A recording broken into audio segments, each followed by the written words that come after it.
We're coming up on potentially our final map of the Swiss group stages here at ESL 1 Germany. It's Ninjas in Pyjamas taking on Viking GG in a best-of-3 series. Winner goes into playoffs, loser gets out of the tournament. I've got my panel back here ready to break down game number 2 draft, which is just around the corner. I've got QO and Godot. I was going to say QOT and Geo. Lads, game number 2 draft. Viking GG, we felt like it was a pretty good draft coming out from them. Just a few issues towards the mid-game that their draft didn't help out a little bit.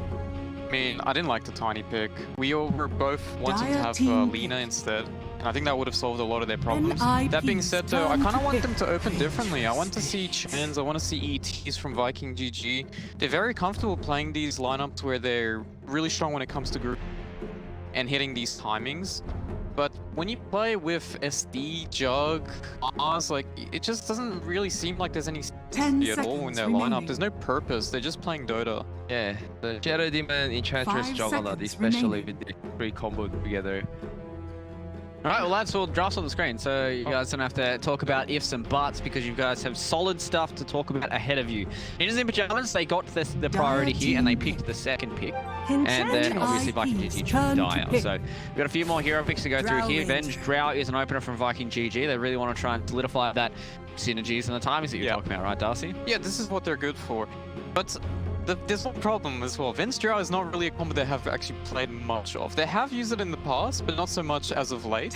But it does suit the thing of trying to play around certain timings. That's where they really excel at. And it's also something that NIP plays, so kind of disabling them from actually going for that approach. That being said, is Magnus bad? No, it is not. And like because of that sort of concern, they started up banning Spectre and then picked this Drow Ranger. But if you like think about it, there's so many heroes that can actually just jump on the Drow Ranger, like Phantom Lancer, just like Life Stealer just jumping in. With the Drow, if you want to be like win with the Drow Ranger, you need to use this timing instead of thinking about this hard out carrying the carries. Well, what is the pick here for Ninjas in Pyjamas then? Do they try and go for a carry that can get on top of the Drow Ranger so it doesn't get banned in that second phase? Or is it something more of an offlaner here for Saberlight that can combine, you know, and enable a carry to try and get on top of the Drow like the Mag? Well, the thing about the Magnus is it's pretty hard to play Magnus into Venge Drow lineups because the timings from Venge Drow is really quick and you don't really get time to utilize the Empower effectively. On top of that as well, you don't really want to RP a Drow because you can just swap out, right?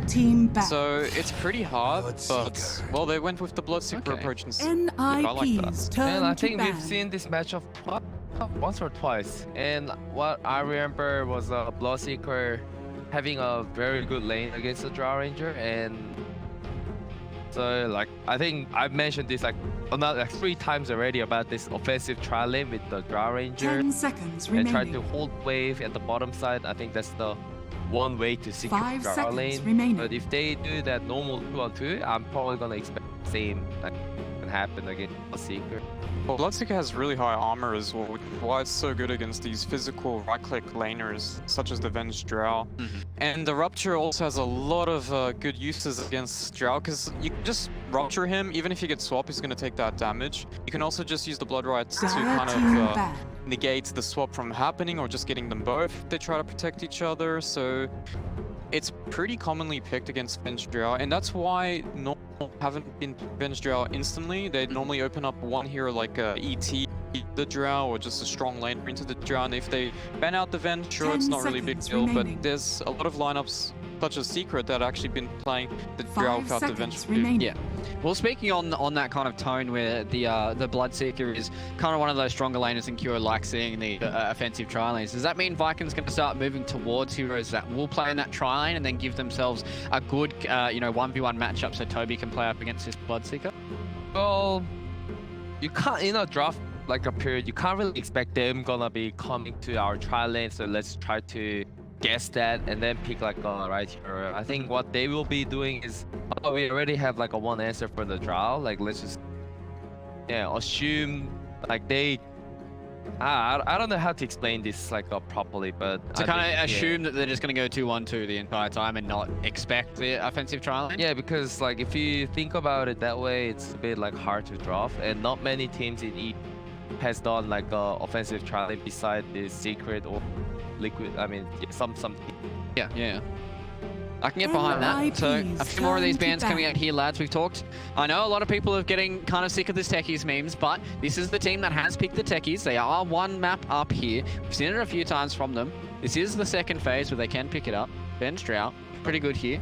You guys don't see any way that this techies can come into this Drow. I think it's so hard to pick it into a Drow lineup as well. You can't really punish the lane as much. Maybe 5 seconds remaining. Bloodseek. Sounds hot. I don't like it. You guys are always shooting down my No. It's just because like if you pick techies, highly likely that Drow's gonna have a good game. Okay. In like first 50 minutes. And with that Dragonlance and Yasha, if the Drow Ranger Dire takes like a team 1 or back. 2 towers together with the team, that's his winning position. I think all they have to do is just stop like a Drow from pushing. So let him do the jungling in the ancient area, but he doesn't farm that fast. So. Well, I like the bans here by NIP.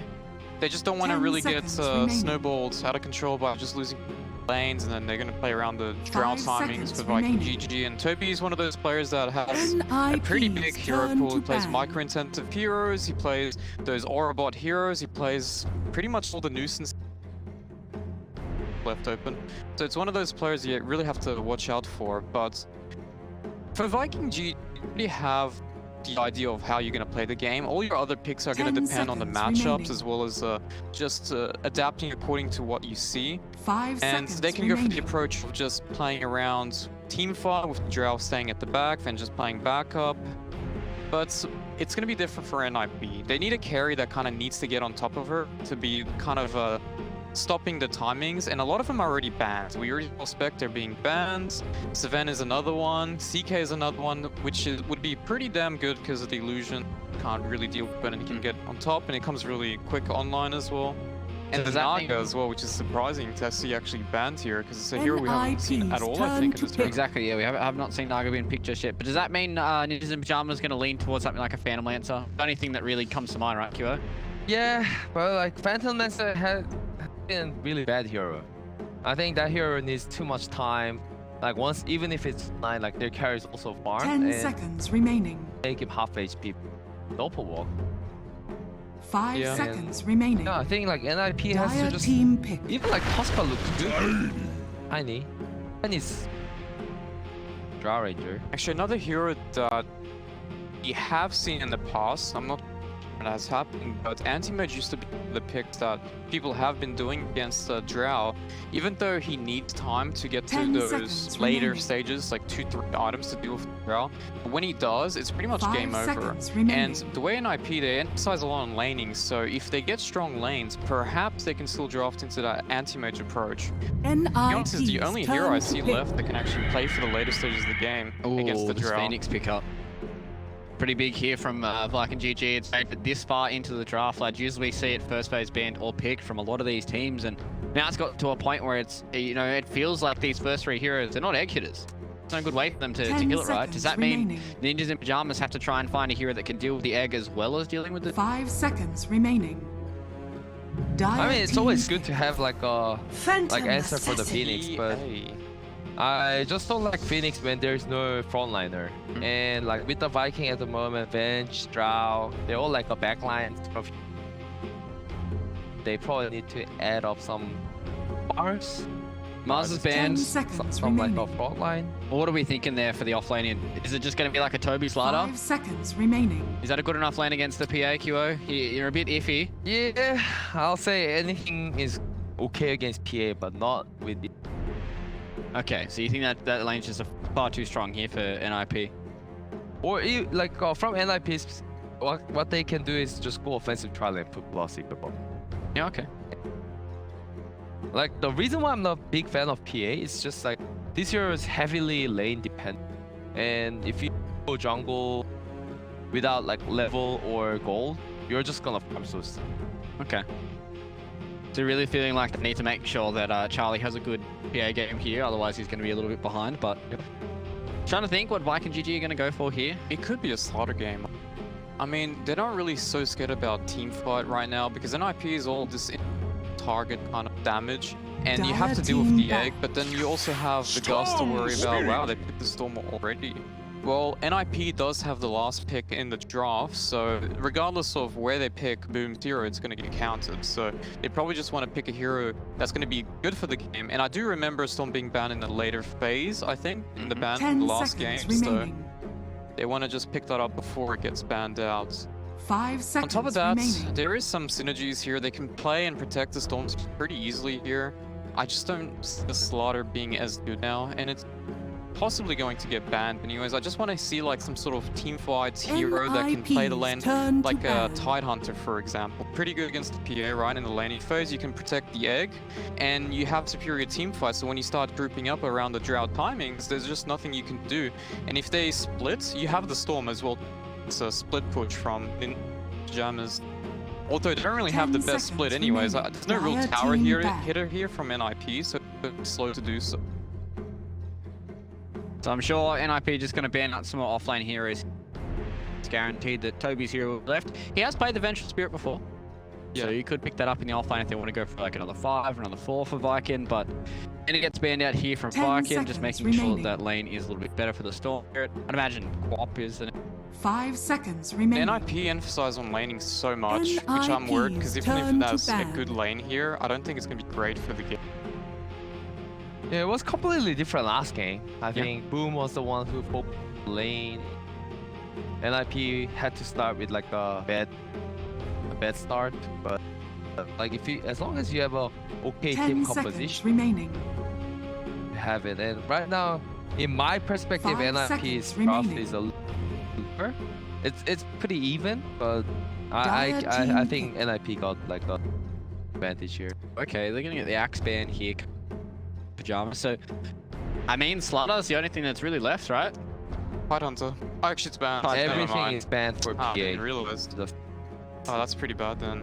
I first- don't really like Slaughter though. You can't really protect 10 the egg. And I don't seconds think it's even remaining. going to be a great lane. Slaughter, Phoenix, Enchantress, PA. 5 seconds remaining. What would you be scared, QO, if you're playing this Phantom Assassin? Obviously, you're the chat, so you're not really scared of much. What? I'm the chat. Well, what does Viking need then? I need something from you guys. I need the big brains. I need all the MMR to be coming out here on the Pudge? panel, lads. Pudge? That'd be hot. Maybe Brewmaster. He does play that here against. NIP's Oh, turn just to give him that pick. Yeah, lockdown. Brewmaster. I think I'm gonna go Slaughter. Yeah, I don't really like.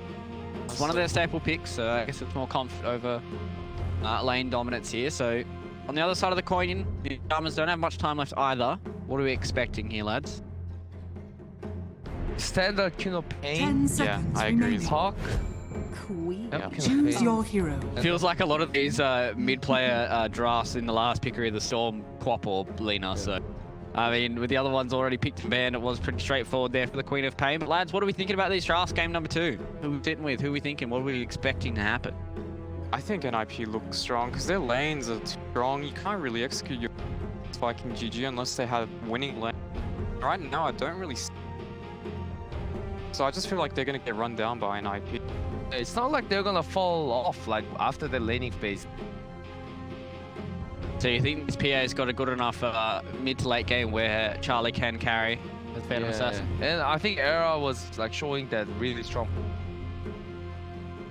Like got banned. 10 seconds Please, Fernando. remaining. 5 seconds remaining. So you guys are feeling pretty confident here about Ninjas in Pyjamas, so I'll ask you one more time before we head into game number 2. Prediction? NIP. Yep. NIP. as well. Alright, looks like my panel are all on the NIP train. It looks like NIP train could potentially be stopping at Windtown, so we'll see if you guys do get the same victory here that we've predicted on the panel. So we're going to head it over to our casters for potentially the final time. It's going to be Pixie and Fogger. Yeah, well, what do you reckon, folks, here in this game too? NRP versus Viking. Do you sort of agree? Do you like what NRP's got going on? I do like what NRP's got going, but I really like what Vikings got going on too. I think they've got a lot of minus armor. They've got good team fights, some pretty strong lanes. Everything does look like it comes in together for them pretty strongly as well too. Yeah, I mean, what Viking open with this Drow Venge. I mean, this is something that we've sort of seen over the last few tournaments. The top teams like to go in with. You know, it's a strong opener for a reason. Would you say sort of the ways that NIP have addressed that with the remainder of their draft have been pretty strong? You like the way that they've gone against it?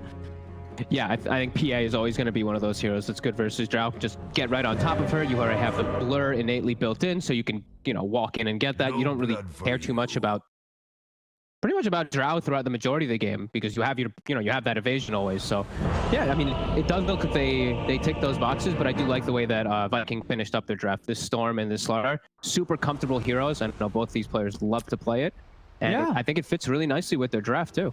Yeah, well, to the point because we saw in the draft that a lot of Toby's offlaners were Prepare banned for out battle. by NIP, but you would actually feel that the one that they were left with, the Slardar, is not really a bad one to be left with at all. No, in fact, it's one of his. If I'm not mistaken, I should have glanced through. I had their team up before. I'm gonna look it up really quickly again. I think it was his most played. They probably, yeah, it's the one they left in. Yeah, I think it's like the one that they were even. If I'm not mistaken, yeah, it's the one that people were even first phase banning versus them. They were opening with it most of their games. So yeah, this is the one that they're the most comfortable on, and he's versus a melee matchup. So that's always really nice to have. Even though it's very high armor hero, it's still the same damage that the Slardar can do. I mean, looking at some of the ways that these lanes are going to match up. I mean, did you see anyone having real struggles at the start of this game? 30 seconds to battle. Real struggles. I don't know if anyone should really struggle. I guess it all depends on how like the tossbacks and stuff happen. I guess I would just say that NIP's top lane should suffer a bit. This Tiny plus this Bloodseeker versus Venge Drow. I think this is actually in a position where Venge Drow is fairly strong here. Yeah, well, two melees trying to run at these heroes. You're going to take a lot of damage, and if you're not actually able to close the gap and do anything with the burst, The battle you're not going to begins. get the opportunity to run away from those heroes. Yeah, they have to just play it like really, like Era has to play it really clever pretty much on his side as this Tiny, just with these tossbacks into blood rights and just positioning. And we have seen him have some pretty successful ones. I know Kyo was the one mentioning that on the panel. I know a lot of these Tinies, they just combo people and it's like, oh man, I didn't kill him. Era is actually one of those that always goes for the tossback play, toss people Chronos, toss people into a secondary stun or something along. Let's see how they end up putting their lanes as they're actually, I guess they were expecting a little bit of a lane, like the Slardar to be top, I guess. Yeah, because they were both walking to swap and then they just TP'd back to where they were coming from. Yeah, interesting. Maybe they were expecting some type of like an aggro lane or something. Not too sure. And we'll see Era right away because of this. He has to just pull the top lane. Yeah, lanes will progress anyway. I guess it's just the way that NIP wanted it to have set up. I don't think Viking's upset about this at all. This looks great for Viking anyway. I'm sure, but I guess the PA is. I mean, but yeah, I don't know actually. Both lanes aren't really amazing for PA to be farming into. No, this one's not as bad, I guess, because you always have your daggers. You're close to your tower. You know, you have that extra armor. But yeah. We'll see NIP get that first pull round, so we'll be able to deny a creep wave here. So he's trying to step in and have a look at it. Whereas around to push Seller off to the side and make sure Saberlight has the space to pretty much deny this entire wave. Same to be set up top though. Creeps are meeting. Shad also able to do the same. Yeah, everyone's getting very familiar with how you can deal with these type of pullbacks, but this hurts Celery a lot. This is where it gives Era his opportunity to actually be a Tiny with boots. You know, you're not playing in the lane, you're just chasing Avenge away and just getting lots of hits onto her. She doesn't have the stun. Bottom, the constant battle between blocking the camp. Aramis will even put down a sentry just in case. He should look like he wanted to get a little more aggressive, but I have to be a little careful. He is fragile on the Enchantress too. Couple hits. And would you imagine this is going to be a game for Charlie's PA where he got enough to get a nice Celery's into that. He's in his way. But yeah, what would you sort of expect from Charlie this game? Playing it slow and heavy on the farm, Battle Fury, or do you think we're going to see the Deso and getting active early? Oh, that's actually a good question. In this game, do you want to try and out farm the Drow, or do you want to try and get those, that Deso on and start jumping her as soon as you can? I think I'm not too sure actually. I think I might prefer the Deso, but yeah. It's just because I feel like Viking is gonna start kicking up the pace also this game because they have the Slardar, Drow, Venge, like they can go for threatening Roche and stuff like that early on. So I want the PA to be able to show up and fight. I feel like she won't be able to show up and fight with Battlefield for a very long time. So top Saberlight will be able to walk away, and he gets the connection. And he's speedy. Everyone's kind of low. I guess a couple punches back in onto Shad. how we're seeing in the mid lane. This time around, Supreme, he's able to have a bit of about a whole wave of advantage against Boom. And as you can see, 17% against the 12 for 2. So early on with the dagger spout, proving a little too much for Boom, as Boom's having to play much more carefully than Supreme has to himself. Interesting how in this matchup he does way better versus a ranged hero, but did worse versus a melee. Yeah, I mean, maybe it really would just sort of the knock-on effect of just, you know, not really sort of using your advantage on that first wave as we saw last game. That did just give the start to Boom as a Tiny that allowed him to step up and CS for the rest of the laning stage. Because he's actually like almost pushed Boom completely out. Yeah, he's crushing the lane this time around, and they're even double checking the runes too to shut down Boom even more. And now Misha, he's even gonna take a creep away and just mess with Boom a lot here. Even just right clicks, canceling these early clarities can be hugely annoying for the Storm. Yeah, I mean, maybe Supreme just needed a warm-up game, you know, and he got it. He won it. Boom is just pushed out of lane, and the thirst stacks is there. Saberlight up top, he's going to be zooming around, so he's actually doing fine up in that matchup. You see Viking leading a little bit in the last hits here for the majority, but it will all even out soon. As Misha is leaving from that. Lane top. Look at the combo with the Blood Riot onto Shad. See if they can dive in to finish this one off. Saberlight's looking for it. And he's heading in. He's going to have Blood Riot up again in a second. Era's the focus, though, from Shad and Celery. Looking to take down this Tiny. Can they get him? They do. Blood Riot will hit on the two of them. Can Saberlight get some cleanup kills? He's going to try and run down Shad. One more will find it, but the magic missile holds him back. Shad able to put this out, push him back with the gust. The body blocks here from Celery. I mean, Celery, he's putting the work in. Can he get out of range of the Blood Riot? He can, Shad. Shad's going to live. As Celery there with some excellent body blocks actually keeps the Drow alive.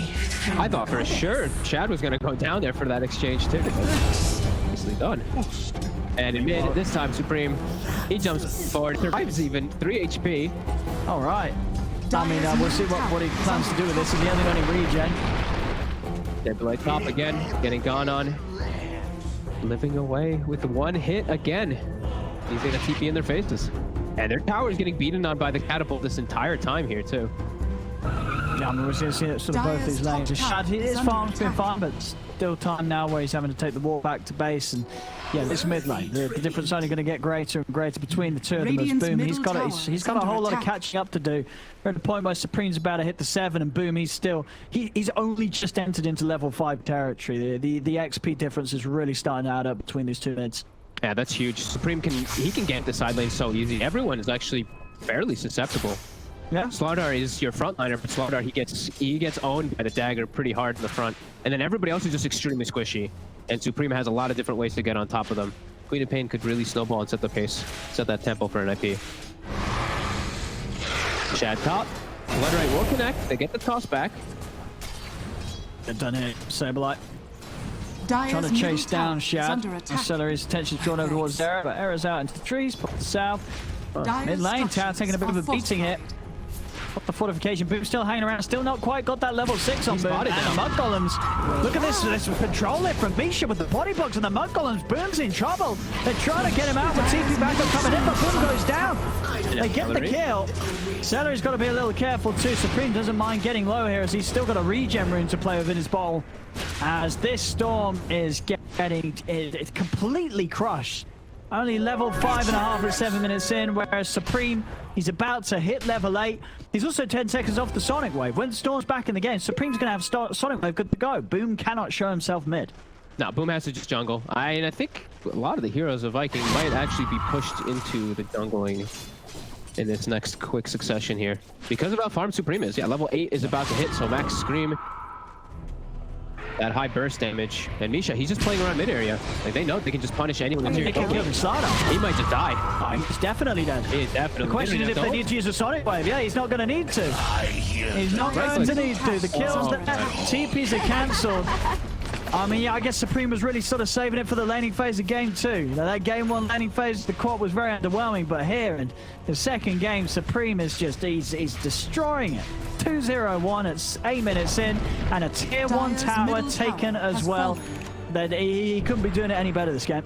No, he is absolutely smashing it. Charlie has gotten all the space in the world bottom too as they push Toby out of the lane, and everything really feels like it's going NIP favored. Top lane is the only one that's kind of going for Viking here. But it's not like Saberlight isn't having a good time. These either. moves. He's pretty much got the veil almost done. He's got an Invis rune. He's straight up top. There is a sentry down though, so stepping into it, it will be seen. And Celery, he's going to come in, but they might still have the opportunity to jump shot. The avalanche is in. Sonic Wave's going to be used. Takes him down. Supreme continuing to rule the map. Losing your tower this early on. This is going to test the Viking quite a lot here. If they're able to recover. Can this storm come back this game? That is the real question. It's also like, can the storm come back? And also, like, they have a drought, so they're very reliant about having their jungle open. There we go. Supreme. Burst him. Come on, Sprite. I mean, his big's still on cooldown. He's got Misha coming over at the side. Supreme, he's out. He's not out. They got him. All right, that's the start of a comeback, at least, for the Storm getting involved in a quad kill. Better luck He'll still lose Celery, but Supreme does die. And Boom gets himself a few hundred gold from that. Well, he's going to need more of that, but yeah, a quad kill is a quad kill. Small gains, small gains. And they're going to need them. It was the beginning of saying. They have some very jungle-reliant heroes. Drow and Storm Spirit, they want to hit the jungle for a little bit here. I feel like NIP, they can take advantage of this a lot here. Just pressure all the lanes. As you know that they're going to have to rely on jungle. Aramis is popping the egg. They're not going to kill it. Oh, will they, Charlie? But they didn't kill it. And now it's a three-man crush. They've all dived in a little too far for this. The Saberlight goes down. They couldn't kill in time. Aramis with... I mean, one of the best-looking level 1 eggs I've seen in a while there. He gets away with it with 3 heroes committing right underneath him. I mean, it couldn't be any better, that Supernova. That's probably the best level 1 Supernova I've ever seen. 3 heroes underneath it. Boom. The stun kicks off. And that'll happen when, you know, Toby got pushed out of bottom lane. So Aramis got given bottom lane. So it's a pre-10-minute level 6 on the Phoenix, and it pays off. They couldn't take needed them. Really felt like they needed pretty badly. As Shad, he actually shows his face up top. They might commit onto him. Misha wants to. Charlie, a bit reluctant to go for it. As Boom, he's looking to join over here. Hasting. Supreme is... That's got Sonic Wave good to pop again and TP ready, so if they do fight off, he can join. They're keeping Shad real low here, just spamming him. Charlie looking for a jump. Oh, Supreme's actually gonna walk in and get him. Wait, what? I guess they were saving that rune for Boom. The Celery walked over that bounty rune. Supreme just walked in and gets himself a free bounty. And a bottle refill. That was weird. Radiant's middle tower. Looking at Supreme, but Supreme's got Sonic Wave if he wants to try and commit, but he won't.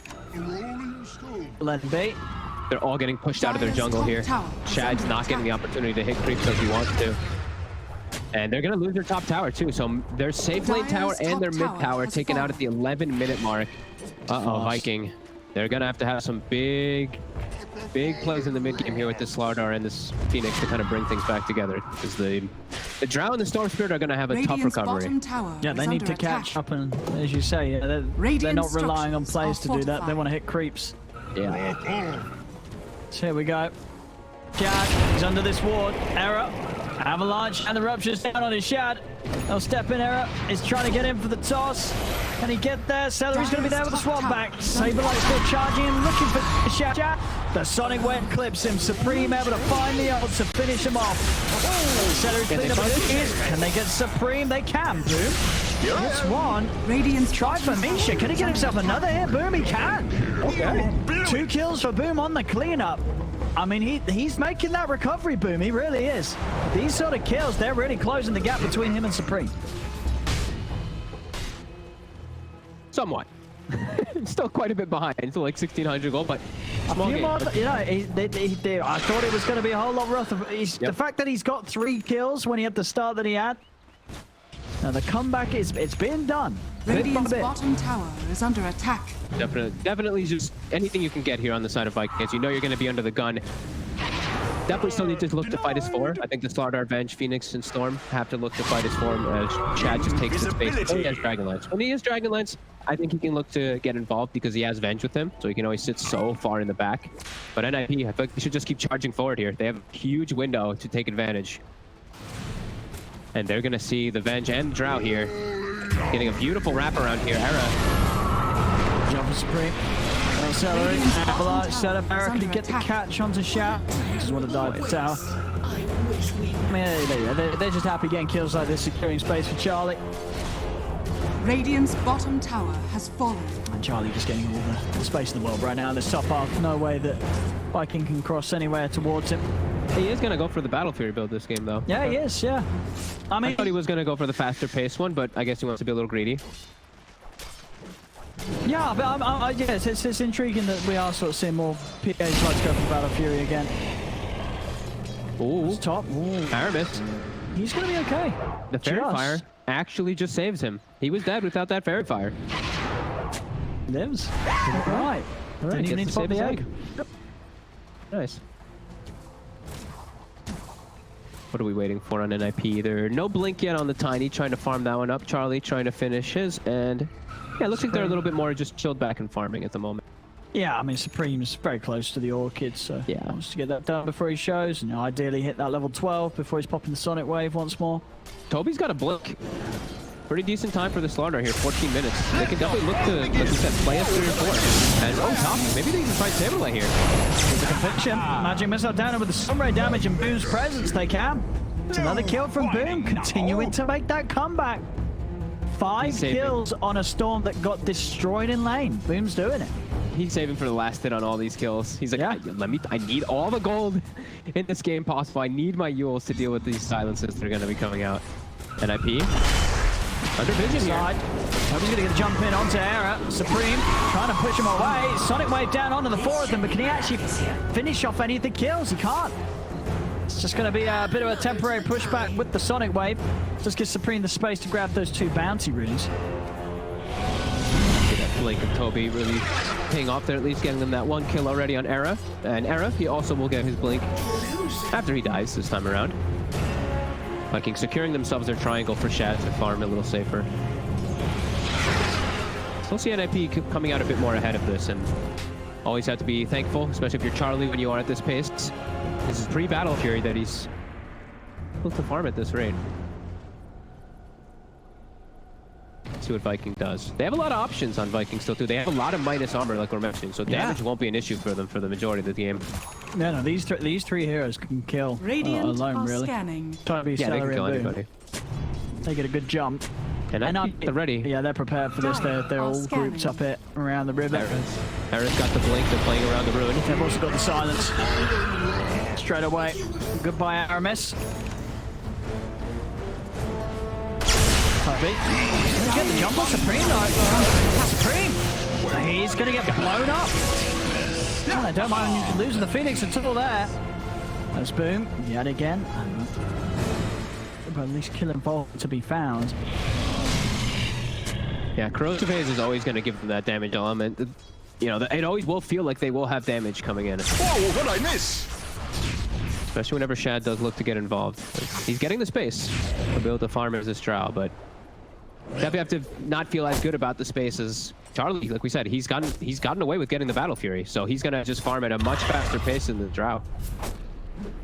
This will probably pay off for him rather than going for the Deso. Yeah.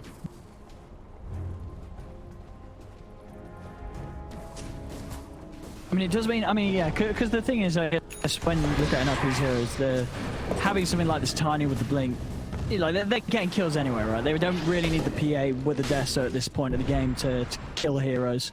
Yeah. They would rather have that investment in Charlie just being able to gear up and be the bigger carry as the game goes on. Yeah, it definitely does make sense.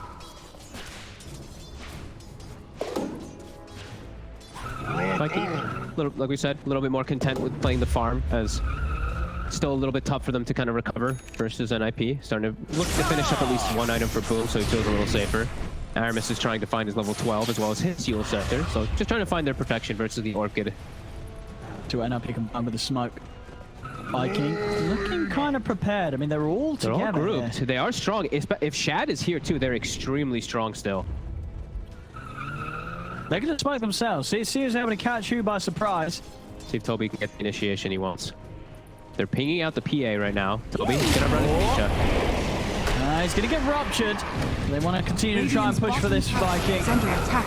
Celery steps forward, Error. He's going to have to toss over one. Roger's still going. Toby getting burst low. The Sonic Wave finishes him off. Boom. He's going to zip straight in, looking for Supreme. But the Silence is there onto Boom. He's been caught out by the Silence. They're running him down, but he's got the Essence String. He's able to turn around in time. He'll live. The egg is successful from Aramis, and Charlie is right underneath it. The Supernova takes him out. Boom is still alive there on the side. He's going to be able to turn, get Misha. Viking GG there. They're doing it in these fights here. They take down 3. Charlie turning up with the newly built Battle Fury and just dying to the egg. They couldn't the egg down again. That was... I'll explain it after they finish chasing Eric, because if it wasn't on screen, that was one of the most confusing things I've seen. I am concealed. Aramis will get the Yules. Okay, shacking up the damage. They might be able to do Toby. Oh yeah, absolute result from Toby. They do indeed. This lead that NRP did have is getting shut down right now. All the gaps being closed, but so yeah, you can fill us in because we were sort of, at least I was watching up towards the pit. Not too sure what our viewers got. But what happened around the egg? So PA jumps onto the back, gets the cleat kill, right? And Drow is getting focused on by him. He gets Yules under the Phoenix egg. He lands, stands still panicking, completely panicking, Charlie. Wait, what? Wait, he didn't move? He didn't attack? Or? He was kind of like running away back and forth, and then Supreme blinks into the egg and starts hitting it next to the PA. If Charlie had actually turned and started hitting the egg sooner, they would have killed it, and they would have survived. So it's some really awkward stuff that kind of happened. I thought Charlie thought he was totally isolated, and then Supreme just was next to him like, hey, I'll join you for the Supernova stun. Let's try to get this Roche. Something that's pretty important to do right against the Slardar Drow Venge lineup. You want to take this away from them at any opportunity, and they'll be able to do so here. And I think to the Radiance. Yeah, that'll be huge. And now Supreme can play very aggressively with his blink-ins. Radiant's bottom tower is under attack. Yeah, definitely scary that Charlie does just show up and die, and Shad is now at that top of that network as this Drow Ranger with a lot of enabling forces. That's the one thing. It's the Venge and the Slardar that really is just going to make Shad so strong in this game. Yeah, I mean, it already has been. These fights, we're seeing how strong that physical is against these heroes. Actually, the Quap Supreme have to be very cautious with the blinks. So they're just straight on top of him. Boom as well, despite being a little bit behind. He's not afraid to just zip immediately onto the Quap. Set things up for the team. Oh. Seeing things very much so even out. Viking, though, quite a lot in advantage of experience. I'm seeing level 14 Phoenix, level 14 Drow, level 15 Storm. This Phoenix got catapulted forward. I mean, these eggs, these eggs Aramis is getting, he is certainly getting rewarded in the XP department. Pretty much nearly top level, really. Yeah. Right now, 14 at 21 minutes as this support Phoenix. He's loving life. And he's got the Philly stun, you know, the favorite for the 4 position. So he's going to get some big growth here on Aramis. That's pretty scary, right? If they're not dealing with the eggs now, are they really going to be able to deal with the eggs later? It will definitely be pretty difficult if you start to get all these items picked up, too. If he has the Halberd to protect, too, or he has a Yules for himself, these eggs will definitely cause problems. I mean, because you don't have heroes that are especially impressive for the attack speed. I mean, SP is sort of the exception, but still, that's not going to do it. The egg's going to almost certainly be fine, especially, say, when they have any sort of disarm. And they do have good heroes to hold people down around the egg. I mean, you even saw the pushback from the Gust, you know, the Crush, the Missile, the Vortex, lots of ways to keep that egg safe. The Crush is a huge one because it actually applies attack speed slow as well. So if he's able to get like a multi-hero Crush, then for sure. As there's smoke duck and pick here, high levels, like we said, on Viking. Regeneration. Silence does catch the Phoenix for a second here.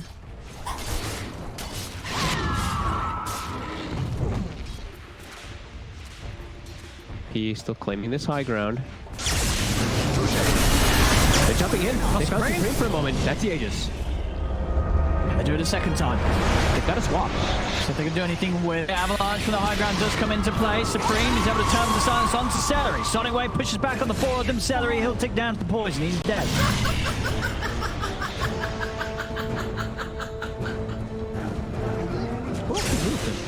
I'm looking around. I'm like clicking on heroes and I'm checking to see who Yules the Queen of Pain. I think it was it Boom? I think it was Boom who actually used him. Okay. Looked a little bit weird as well. Oh no, did not use himself? I don't think so. No, he used afterwards. Oh. I also am like, whatever. I'm not going to go into it so much, but I feel like a lot of times these Venges, they forget that they can swap Yules into heroes. Because he could have swapped them out of the Yules and then they can just burst it. Yeah, because they could have lined up a crush or some sort of instant lockdown by the bench, yeah. Either way, that's just an Aegis that does get claimed. They lose Celery. And back to farming for Viking. But also back to farming for Charlie, as he did have the BKB queued for a moment in case some stuff was going to kick off. He switched back, finishes the Deso, and then he's going to go back for BKB. Full green. Yeah, still paying off for him. PA is definitely going to be the big problem scaling on. Yep. I mean, to the point where I think that the biggest thing that is going to trip up Charlie are going to be these supernova stuns, really. Yeah, I mean, their team doesn't have the best ways to hit it at all, really. Unless, like you said, the Phantom Strike, where he's able to switch and keep hitting.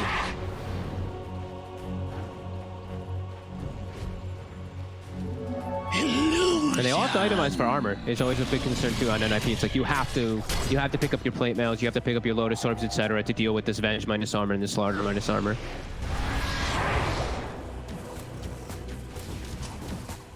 And yeah, this really does feel like this Phoenix is going to be the big X factor. They don't have that type of match on the opposing side, on NIP side of that big team fight that really brings everything in and together. They're more about getting people out of position with the Tiny or just starting with a number advantage.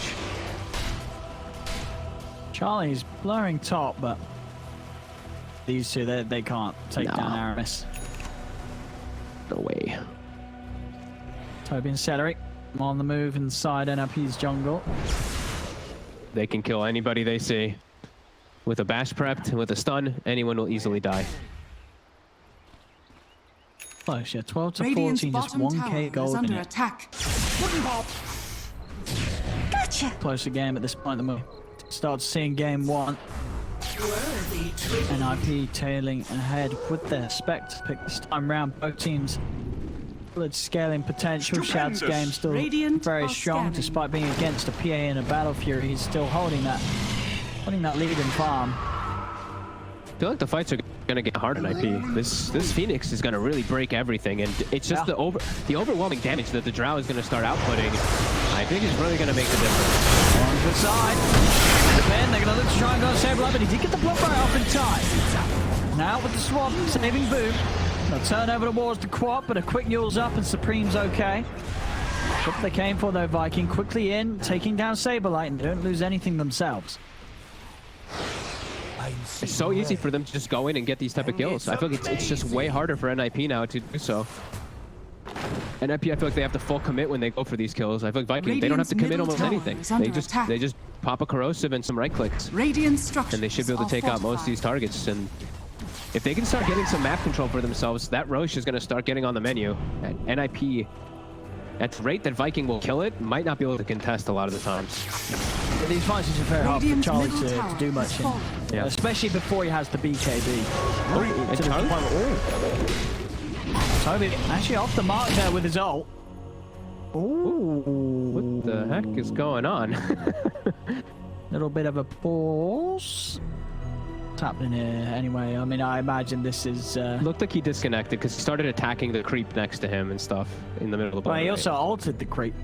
Oh, I think that one. I don't think that was a lag. I think that was just him. That was just him ulting. The blur went off as he was trying to ult. Something like beforehand. Not misclick. That is a rupture used though, and they will be able to reset. Dire's top tower is under attack. All these things adding up though. Fucking finally have claimed themselves the tiniest gold leads in this game. Dire's top tower is under attack. And just these, I mean, it's really the levels that I'm just looking. I'm just keeping tabs of the Slardar, the Phoenix, and the Drow. Drow's almost 18. Radiant's bottom Slardar, tower he's already got is the under level attack. 2 corrosive. Both Radiant supports have the level 2 ults structures too. are fortified. Things just looking like they're getting together for Viking quite a bit more than they are for NIP. Top. They're trying to commit him for this Aramis kill, but TPs are coming over. Supreme's got to be cautious as they're going to look to zip in upon him. Going to be able to catch him once. He's got the self-fuels. Can he get up with the blink? He cannot. Supreme goes down. Viking holding on to their tier 2s. NIP, yeah, they're really struggling to find moves to make and still just not at a point where Charlie is able to do anything as this PA. He needs his BKB. He's a recipe away from it. But even at that point, the minus armor, the fact that there is that stun of the egg, it's not easy for Charlie to commit into these fights. You know that any time that Charlie jumps in with a Phantom Strike onto someone and uses those high attack speed hits, Aramis is just going to be in with the counter play and drop an egg in a position where Charlie can't jump to, and suddenly Charlie has to use that BKB to run out of the fight. So it's going to be very difficult. In the river, Charlie is headed over. Can Charlie help out this time? He's going to jump in, but he's instantly being caught out by the Yules. Now, boom, he's out with the zip, and he'll make it out. But as you say, they protect Era, and they do kill Toby, and they're looking to quickly make a play off the back of that instant smoke. They want to try and hit Viking when there's no Toby. You know, this slider has been a huge issue for them in these fights, and without him, they can much more reliably jump someone. Yeah, I try to get an aggressive ward down. They don't actually have one, unfortunately, and it does seem like Viking is seeing this, that this might be coming. They're going to all back away, wait at the base. I can't believe Era survived there, Lola. That was really nice. There you go. Yeah, BKB still not at the ready for Charlie. Don't want to fully commit into any fight until they do have that completed. No. Charlie does have that, then he can look to pick and choose the targets that he can pick off. But the thing for the PA this game, it's not the easiest targets, because a lot of times you're looking and you're like, oh, there's a Rubik or a CM or something fairly squishy on the enemy team, I'm just going to pop them. You don't have that. There's nobody. Like, even if you kill the Venge, there are illusions there, and then it's whatever, like the Venge is still there unless it gets taken by the Enchantress. So you just don't have great targets to just jump in and pop on Charlie at all in this game. Toby's the most fragile, it feels. Yeah, I mean, and as you say, even that, then you're just given the opportunity to just drop an ult straight down on you when you're in front of his face, and of course the swap's going to be in play. Venge is always going to be in there with the saves for whoever Charlie does choose as his target. Just find the nice old item. I imagine he'll. Is he not going to take down the Orb of Destruction? I mean, they did find that on NIP. Dire's holding on to the killer for now. He's going to come out on Courier. He also found the Paladin. So he's going to put the Paladin there, show some life steal. Jump in. And here we go. They're going to jump on the edge. Find out if you still want to fight this. They're going to try Aaron. Charlie jumping in over towards Aramis, but Aramis, he's able to get the Yules off. He's going to live long. Charlie comes in with a huge crit. An 1100 crit takes down the Phoenix before Aramis even has the chance to think about dropping an egg. But boom, they're still cleaning up, Charlie. He's running over towards Toby, but he's getting kited, crushed. Charlie, another crit comes to play. Another crit. He's getting the crits. He's getting the RNG. Get this man a lottery ticket. Charlie's just rolling them all high. As Charlie, he sometimes lives throughout it all there thanks to the Paladin sword and the crits that they're finding. And with that, the fight is theirs, and NIP, they're back on track. They are back on track there. And Royce respawns right in front of them. Oh my goodness. I don't know what they believe in or who they pray to, but I need to know, because NIP, they just had it all. They just had it all. What the? I mean, you couldn't ask for better RNG on Charlie. Like that crit on the Phoenix. Look at that. I mean, we won't see it because he just died beforehand, but Aramis would have got the egg off and everything without that. But the crit is there, and then look how low he's getting. But he's jumping, he's critting. The heals from the Paladin sword, like it literally, like we say, it's always the small things about Dota. That's what makes it so awesome. The Paladin sword gives him the insane RNG of crits, ends up starting to save him too, and just instantly popping the Phoenix in that position also saves them the fight. Just everything going in NIP's favor, and Viking maybe being a little bit sad, as it did look like they had a pretty good shot in that fight too. Come on, Sprite. This is the power of the PA. Viking, I step in on this. Get Supreme, they do have to crush, but the carriers are there. Harrison on the backline, Boo's going to zip forward, looking for the quap. Trying to finish him off, jump over to the side. BKB's committed, but he's already been disarmed, Charlie. He's looking for Shannon with the Sonic Wave. They've got him, they're taking down the Drow. Charlie's able to jump over the side, away from the Supernova stun. Toby, looking for Supreme, Charlie, over to Aramis. Oh, the crits again, Charlie. He takes down Aramis. Viking, they're so scared of this PA right now. They know what Charlie can do. They don't want a piece of it at all. They're stepping away, and they've just truly been shaken up right now. They're down 8k against NIP. And Charlie, he is having a whale of a time. I can't even believe how insane it is. And it's literally right after I was just mentioning how he doesn't have the best chance to just insta-kill people like that. He's getting all the chances. The most real. He's getting all the chances. All the crits. Yeah. Oh, and Basher now. Full Basher handed to him up to level 22. Look at these crits. It's not the same PA anymore as it was 3 minutes ago. Is under attack. Holy And he's moly. in. He's in. He's diving in. He's right. He's feeling himself now that he's getting these crits. He knows that he's got the power. They're stepping away from him. And they're taking this tier 3 tower. Charlie's still with the Aegis. BKB's back online as well. And they're diving in. There's the crits again. Celery will be able to come over the swap out.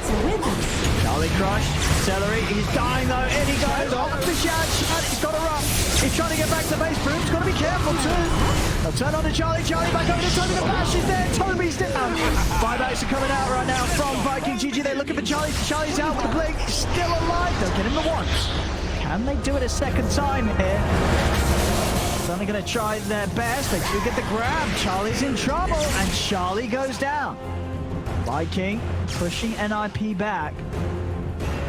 Comes on the buyback of Celery, but the racks are protected. They'll be able to push NIP back for now. Worth the buyback. They also get themselves some nice bloodstone stacks for the storm. And I think Shad also has his butterfly finish, so he still has that good, nice timing versus the PA, but damn. What an explosive last 4 minutes it really seemed for NIP as they just opened the whole game wide up for Charlie to really lead the charge.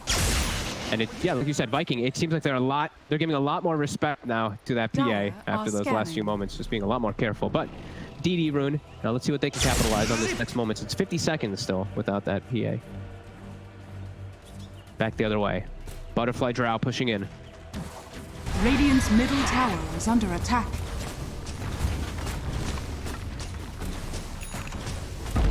Pushing pretty fast here. This tier 2. Vlad's also on Celery. All the auras in the world. I mean, what the Viking have to wait for now? Yeah, they don't seem to want to keep pushing. Maybe just hoping to pick up and spend some of that gold that they did and just get off of these last few fights. I see Boom is sitting on like 3,500 in particular, so maybe his at least.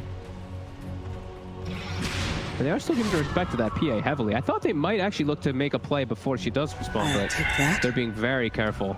Radiant are scanning. Back in action. Over here now. Was a strong 2 for him as well after all these kills. He's getting level 23 on the PA. Yeah, wow. So the big one too, 23 on Supreme. Don't know what happens when he hits 25 on the squad, gets that fear.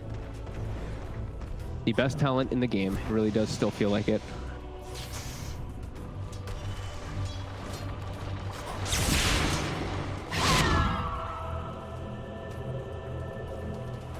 What is the play now for Viking? And my goodness, Fogged! Yes? Guess what I've just seen? What did you just say? Someone killed Rapier? I spy with my little eye something beginning with C. What? There's a cheese in the pit, Fogged! No, there isn't. Nobody grabbed the Not cheese! again! No, we already had an Aegis. It's been it for a few minutes now, no one's got the cheese! Oh no. Neither team knows. I was like, starts with the C. I'm like clicking on everybody. I'm like, what neutral item did they get? What neutral item start with C? They forgot the cheese. Oh It's sat there. What is with people today? Oh. Dude, imagine the cheese on the I storm. don't even want to mention. Oh, yeah. Yeah, I mean that. Well, whose fault is this as well anyway? It was NIP, right, that took the rush. No. Yes. Yes. Yes. Yes, they just had the Aegis on Charlie. Yep. But yeah, there's They a left it. cheese. See, it's hard to not notice these things today. You know, after an Aegis was left on the floor, we just don't want to mention it. It's just it hurts the players a lot. This cheese could change the game. I mean, they just changed the game earlier this morning. Dude, if Boom finds this cheese, he's gonna be very happy. I could be. Something having cheese anyone, on the storm. I mean, if anyone on the finds drow. I mean, they gotta find. Who's gonna? The thing is, it's gonna stay sat here. I don't think Who's gonna no get one, it till the next Roche? No, That's yeah, like exactly. 3 minutes. No one's gonna look in there. No one's gonna go in the pit. The person who's gonna look in there, it's gonna be like Misha or something. Misha's gonna send a creep in there and be like, what the hell? Someone will check at some point in the game. In the next 2 minutes, they'll see it. Oh my goodness. I mean, it wasn't even a chaotic Roche, was it, when they took it? No. They had all the time in the world to see that there was... Left it there. Disgraceful for getting the cheese. Here we have that replay earlier of NIP certainly feeling that big burst of strength they just picked up with these fights that Charlie's turned up to, diving in the base. And of course was punished. Punished here. The way that Viking were able to push them out. And we go back on with the game, and we'll see how long the cheese remains untouched. See how mature it can become. And let's see what kicks off in these next few moments. Viking picked up a lot of items in the last span. They picked up the butterfly. The fight hadn't happened till. So they have a butterfly, another 3,000 gold on Shad, a full Shiva's on Boom, and Toby is about to hit level 18 on the Slardar. So he's going to have that level 3 corrosive phase. So they are at a pretty strong window on the side of NIP. It's the biggest thing that they picked up really. Lotus Orb on Saberlight, Supreme also with the Shivas, and Charlie, I believe, has the Abyssal if he'd like to purchase it. So those are some pretty big timings too for them.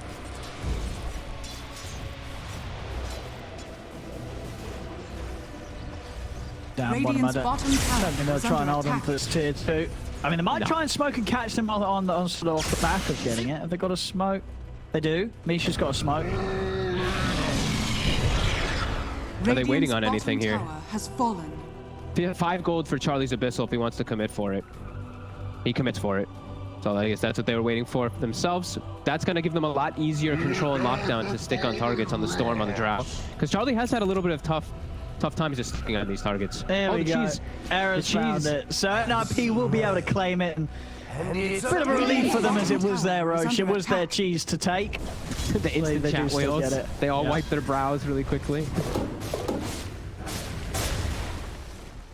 We don't want Misery to see anything left in that pit ever again, I don't think. No, he'll be having nightmares. Yeah. Smoke coming out, NIP. Minotaur Horn found on Supreme. Top tower is under attack. Ara leading the charge, swaps in his craggy coat. So 34 armor, Tiny in the front line. He's coming out a little bit on this bottom lane.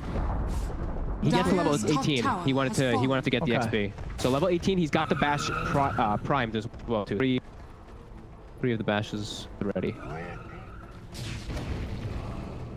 Viking just waiting on the high ground here. High ground fight is still looking pretty damn impossible for NIP versus this egg.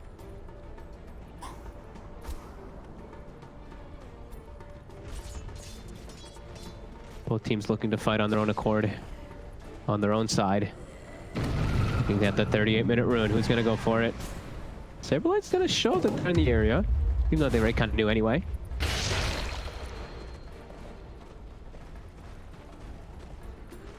Oh, Shad actually picks himself up a... Okay, he has an Illusionist Cave now. He had a Prince's Knife for a moment. Dire are scanning. And we do see Boom has a Witless Shaco on the Storm Spirit.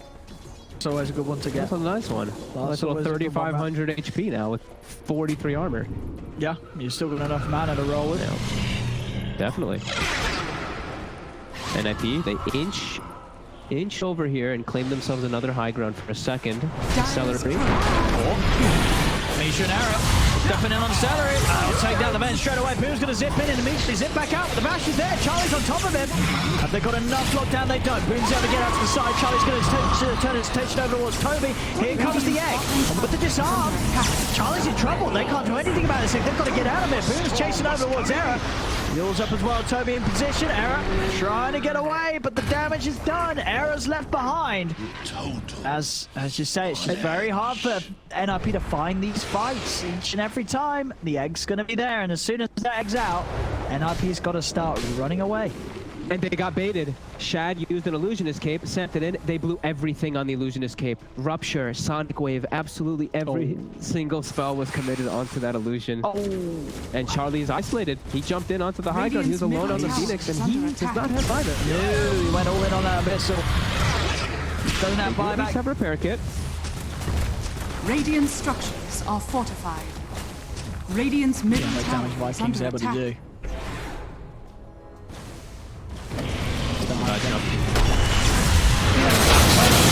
going to get Supreme. They're in straight away over the grab. Supreme is going to get a chance to blink out. He is. little bit of time brought from there thanks to Saberlight quick with the Lotus Orb. Otherwise, Supreme may have just been left for dead there.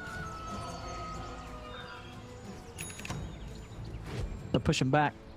We're into spawn down bottom. And how are we looking on the Roshan timer? 10 seconds till Roshan is up. To be sure that Viking are more than happy to fight around that. Yeah, Egg is going to be up just in time for it as Aramis finishes up a secondary Shivas for his team. And we're really seeing, like we said, this Phoenix factor, and time again, Aramis has been showing it. I mean, to the point where it feels like these team fights might not even be possible for NRP if they don't jump the Phoenix first. But how do you it's 21 armor, 2,000. He's so tanky for them to try to kill. It's such a tough task for them. As King will kill this Roche fast as soon as they get in. Yeah.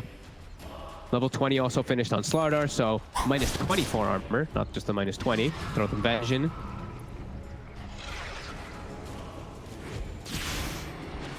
So you do see NIP, they have to pretty much play around this top side because that Roche will be such a threat for them. I think for the most part, you're just trying to get that AC farmed up on Supreme and get your 25s on your PA and your quad, really. That's going to be the next big step up for them. They really need that fear to come into play, because that can be something that does become enough to sort of stop Aramis in his tracks enough, right? You get in, you push him back. There is that extra bit of opportunity to get some kills before the Phoenix can commit with the ult. Yeah, I mean, they're going to have to just commit absolutely everything onto him to kill him beforehand. It's always the defensive swaps, though. The level 18 Venge. Yeah.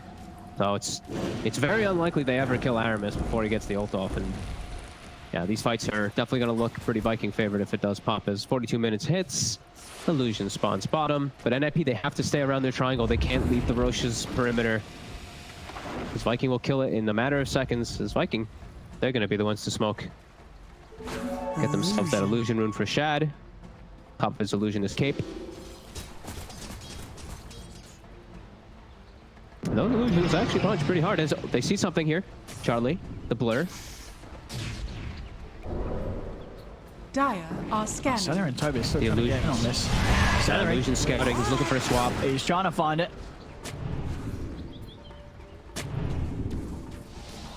Might get the ground. Maybe still. Anisha's still holding pretty close. Anisha. He's gone for shot. BKB's going to be committed by Toby. Turns towards Supreme. Supreme gets his own BKB out the side. The Supernova's there. Supreme's going to start hitting it, but you ain't taking that down. You got to get away from the egg, and they will. They'll step back. So now, I mean, 100 seconds, no egg. I think you'd probably take the death of your Enchantress in trade for that Supernova being out of the game, and yeah, they're buying back. Yeah. You've got to go whilst this egg's down. Absolutely. They have Charlie, who's got hit 25 also. Do the swap.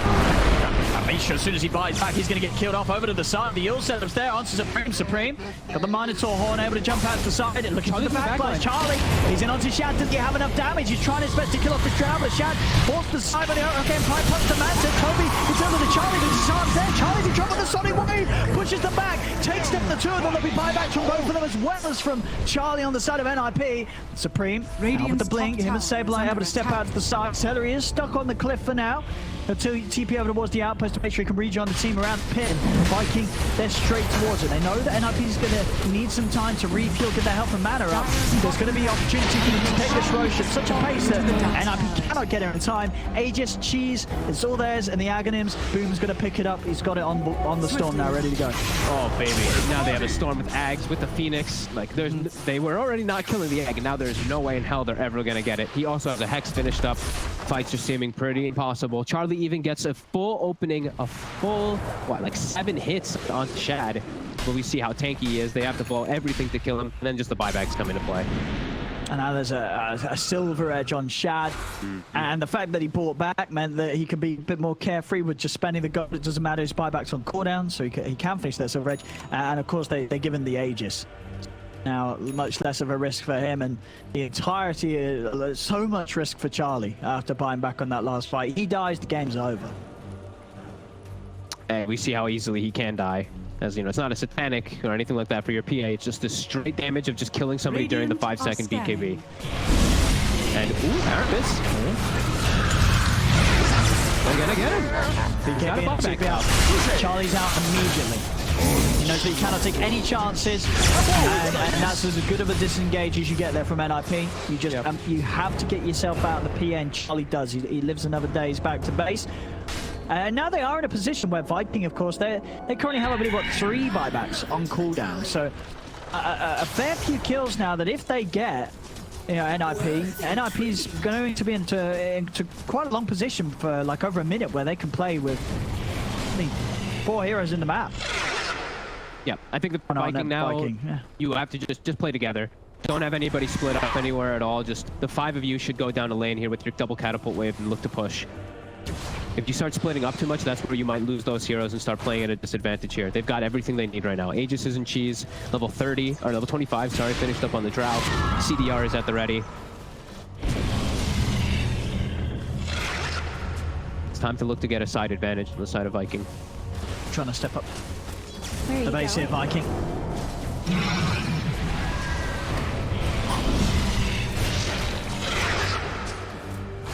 Second still arrows back in. Looking at the cooldowns of Shad is just crazy here at the 25 mark, the cooldown reduction with all of his activatable items. He doesn't have to go for anything like an MKB this game either. Even though he's playing versus a PA, he has this break with the CDR. He has his multi-shot with such a low cooldown. He knows he'll kill him anyway.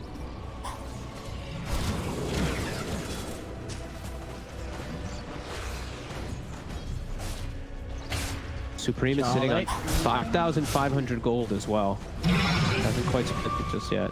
Charlie's just really looking to finish up that rapier. He's got the good the nice 25 count for those big crits, but definitely seeing that he's lacking some damage still versus these heroes, especially versus that 51 armor Drow.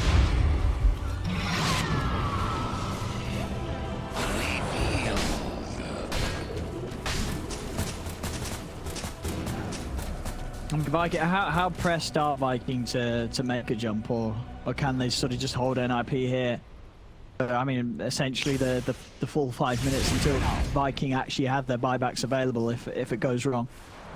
They're still in a pretty chill mode. I think they want to, like you were just mentioning about the buyback thing, that's one thing that they do want to press a little forward with the Aegis, but you don't want to press too far forward. You only got a minute and a half left on it. This is just, they can just pick up their next few items here anyway with this, as they're going to get some big ones. It's going to Ags finished up now for Sparta, double Lincolns on their 2 cores.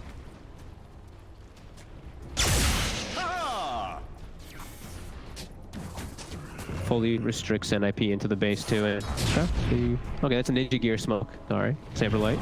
Just looking to get some info. 25 on Aramis now, so... Oh boy. That egg is literally impossible to kill. I'm actually surprised he took that talent, not the other one. Because we feel like he didn't even need it. It felt literally unkillable anyway, but... Might as well just be careful. Yeah, I guess you're not against the highest of HP of enemy cores anyway.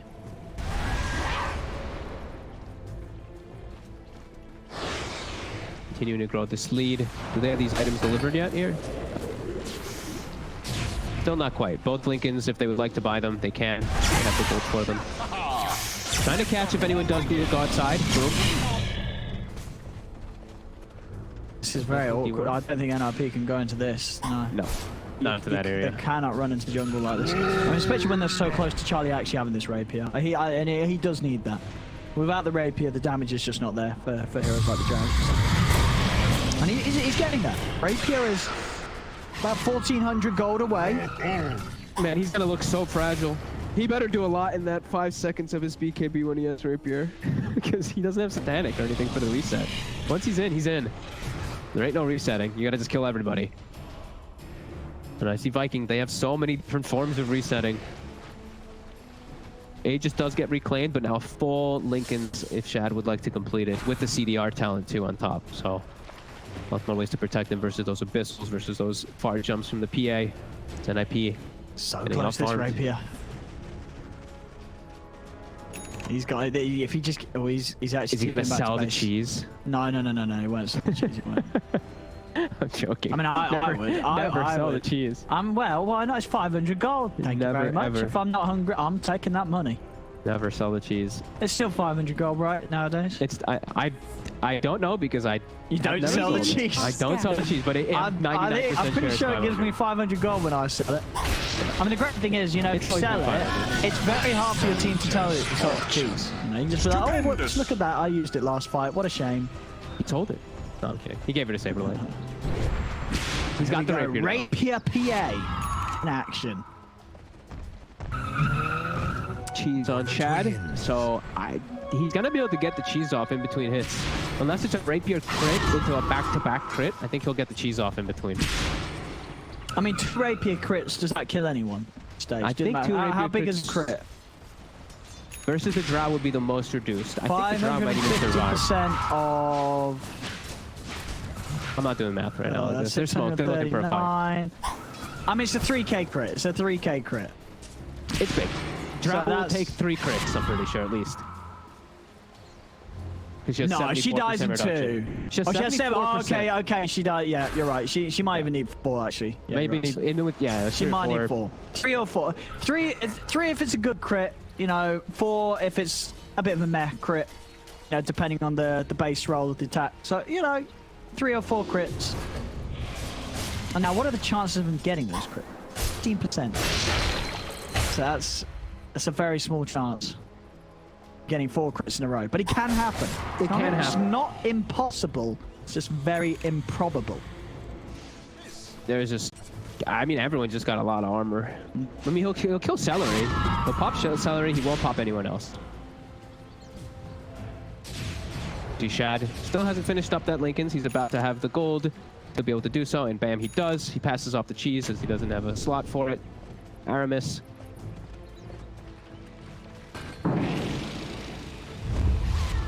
Both teams just trying to get the high ground of the fight. Let's see the initiation. Toby is level 25. Moves in. He's gonna go out there straight away. Toby's in with the follow crunch to take down Supreme.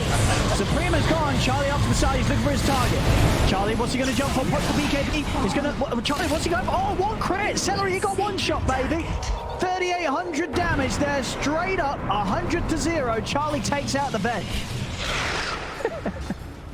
All right. Oh, I love trying to keep track of these types of fights where people just literally get 1 shot. Charlie's waiting. Wait, what's he doing? He's out of mana. What is he doing?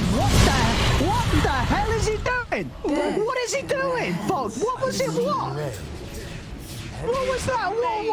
What was that for? What was he doing, Fog? He doesn't have ages. He doesn't have. What is he? Why is he doing that? He just zipped in all mana. Didn't even TP. He wasn't even trying to TP. What was he actually doing? I need a replay to have and have any clue of what he was doing. What the hell I think he was thought that? he was gonna like 1-shot hero. I think he thought he had like full mana and he was gonna 1-shot heroes that were running back to base or something. That was What the? that was really bizarre. I mean, That 70 was- seconds. He doesn't want to waste buyback, so No. NIP they're gonna press forward and try to force this buyback. That was weird. I can only imagine he was trying to zip TP and he just didn't double tap the TP or something. Oh, I don't know. Alright, mid, they got him with the fear. Buyback comes out from move. Aramis is going to be protected. Hex on Terra. On the side, Charlie. He's got his BKB back up. He's ready to fire. Toby popping the BKB as he tries to charge in, but now he's been ruptured. Toby's got to hold back. Is under attack. I mean, they'll play it cool there, NIP. That's 2 buybacks out of Viking. And Roshan is up. Roshan's up. So they're trying. Well, this is risky though. They're trying to take it. They're heading over. Phoenix Edge is up in 20 seconds. So. Okay.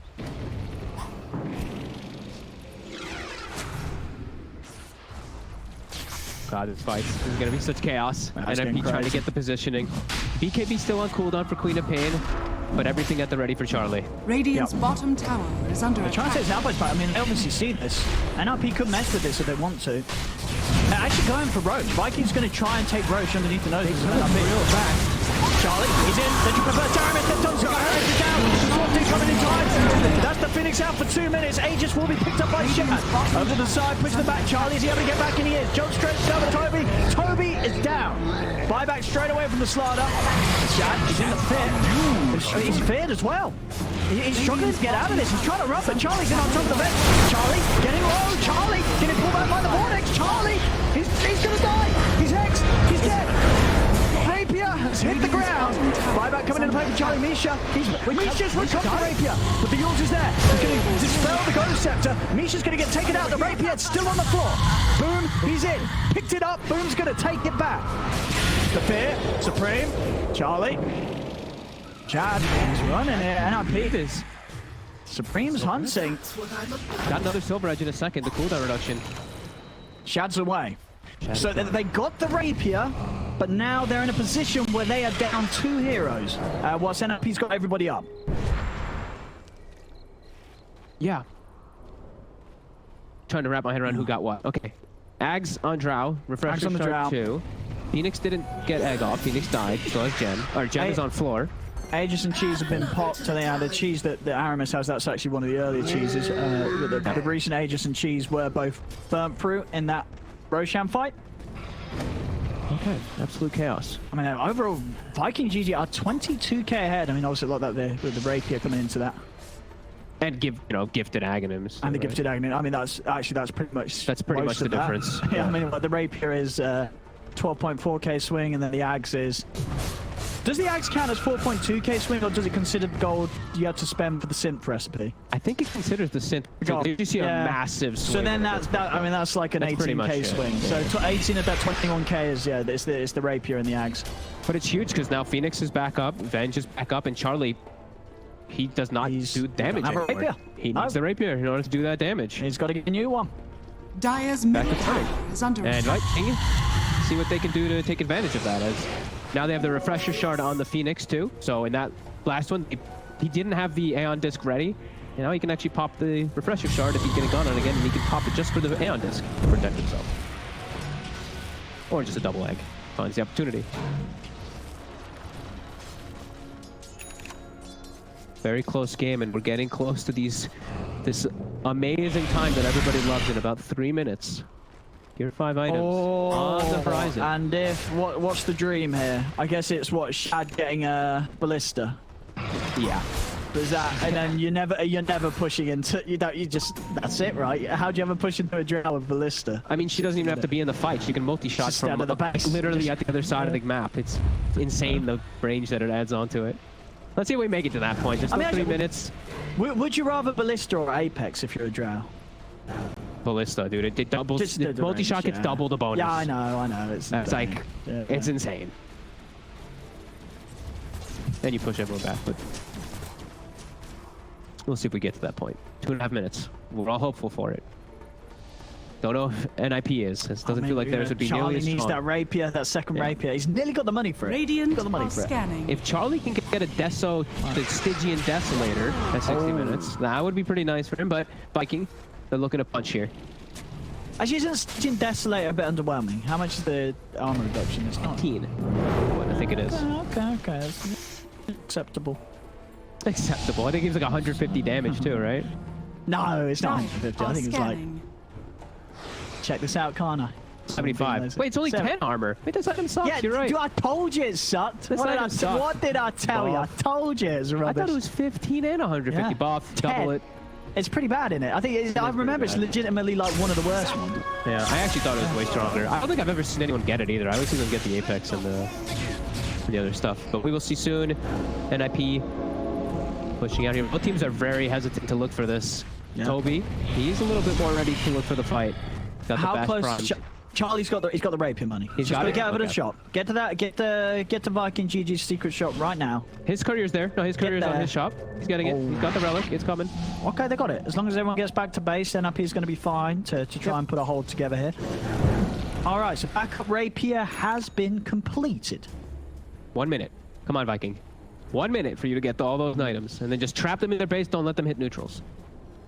Honestly, I think if you're Viking, you want to play it safe. That's legit how you want to play it, right? You know that you have heroes that are going to be so good with some of these potential items. You get 60 minutes. So I would imagine. Why force it? Just wait for the 60-minute run. I would imagine too, because they're very close to level 30s too. Like a tome's going to come up, but well, they're going to punch back. Ooh.